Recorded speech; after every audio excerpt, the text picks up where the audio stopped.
दिल्ली की मुख्यमंत्री की कुर्सी पर रेखा गुप्ता बैठ गई, लेकिन इस दौर में रेखा गुप्ता की गणना अगर करें तो बहुत पीछे थी। जब विधानसभा चुनाव के दरमियान भारतीय जनता पार्टी गई चुनाव में और आम आदमी पार्टी को हरा करके केजरीवाल के उस तिलिस्म को तोड़ने के लिए जो रणनीति बनाई गई थी, उसमें कहीं ना कहीं प्रवेश वर्मा सबसे ऊपर थे कि अगर वो नई दिल्ली कॉन्स्टिट्यूंसी से अरविंद केजरीवाल को व्यापक अंतर से हराते हैं तो वो मुख्यमंत्री के उम्मीदवार होंगे।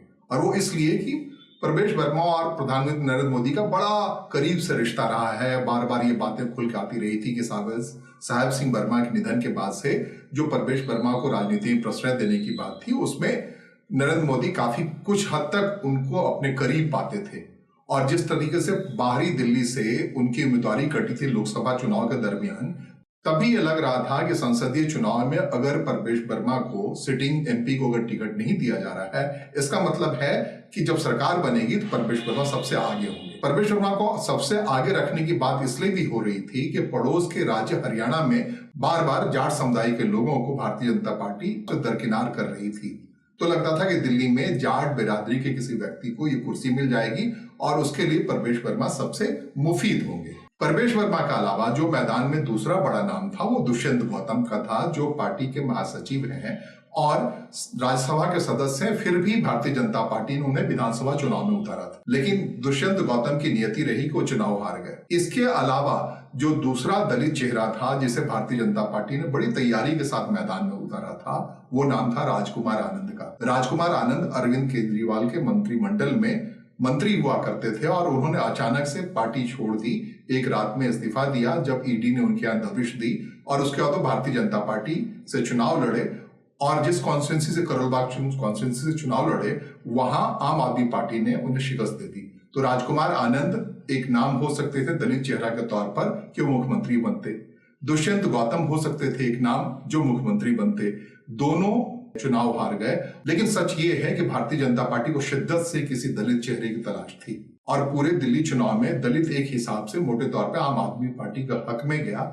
ये बात साबित होती है राजकुमार आनंद जो आम आदमी पार्टी से आए थे और दुष्यंत गौतम जो भारतीय जनता पार्टी के महासचिव हैं और राज्यसभा के सदस्य हैं, उनका चुनाव हारना बताता है कि दलितों ने उस अनुपात में भारतीय जनता पार्टी को वोट नहीं दिया। शायद यही वजह है कि आम आदमी पार्टी हार कर भी 43% वोट लिए। और यह भविष्य के लिए भारतीय जनता पार्टी के लिए एक आहट की बात है।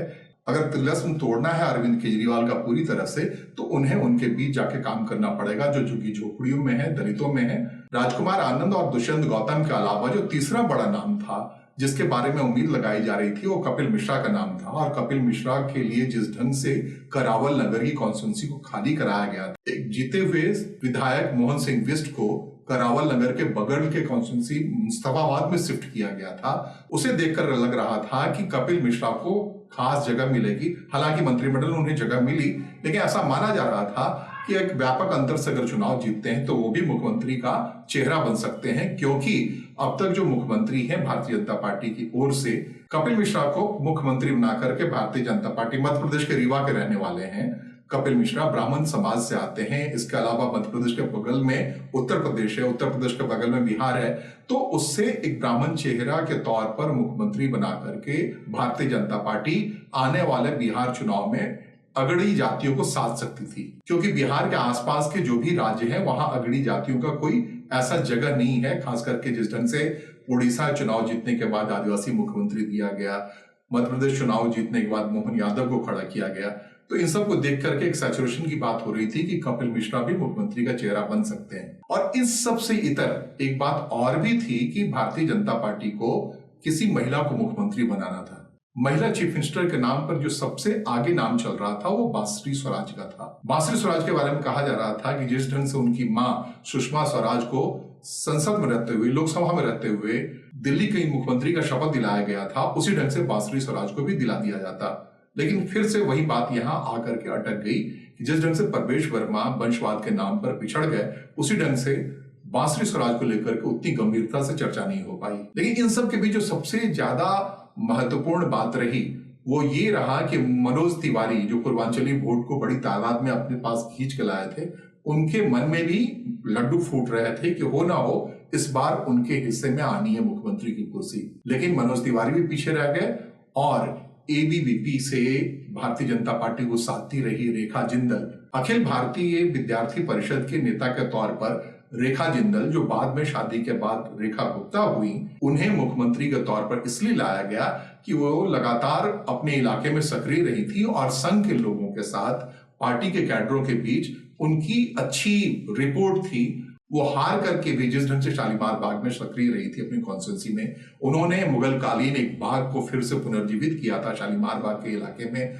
और 2 बार हारी थी। वंदना कुमारी से बिहार की भूमिहार उम्मीदवार थी, जिसे आम आदमी पार्टी ने पूर्वांचलियों में बैठ बनाने के लिए अपना एक उम्मीदवार बनाया था, और लगातार 2 बार वो विधायक रही थी और दोनों बार उसने रेखा गुप्ता को चुनाव में हराया था। और इस हार के बावजूद रेखा गुप्ता अपने इलाके में पूरी तरह से सक्रिय थी, पार्षद रही, बाकी तमाम चीजें, लेकिन विधायक के तौर पर वो काम करती रही थी। ऐसा रेयर होता है कि विधानसभा लगातार हारने के बाद भी कोई शख्सियत अपने इलाके में उसी ढंग से सक्रिय रहे।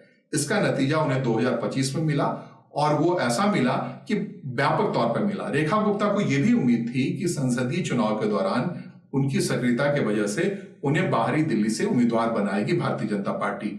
मुख्यमंत्री बनी रेखा गुप्ता को यह भी उम्मीद थी कि बाहरी दिल्ली संसदीय क्षेत्र से भारतीय जनता पार्टी उन्हें अपना उम्मीदवार बनाएंगी, क्योंकि वो मूलतः हरियाणा की हैं, हरियाणा के जींद से बिलोंग करती हैं, और उस इलाके में, हरियाणा से लगने वाले बॉर्डर इलाके में, उन्हें उम्मीदवार बनाया जा सकता था। लेकिन भारतीय जनता पार्टी ने ऐसा नहीं किया।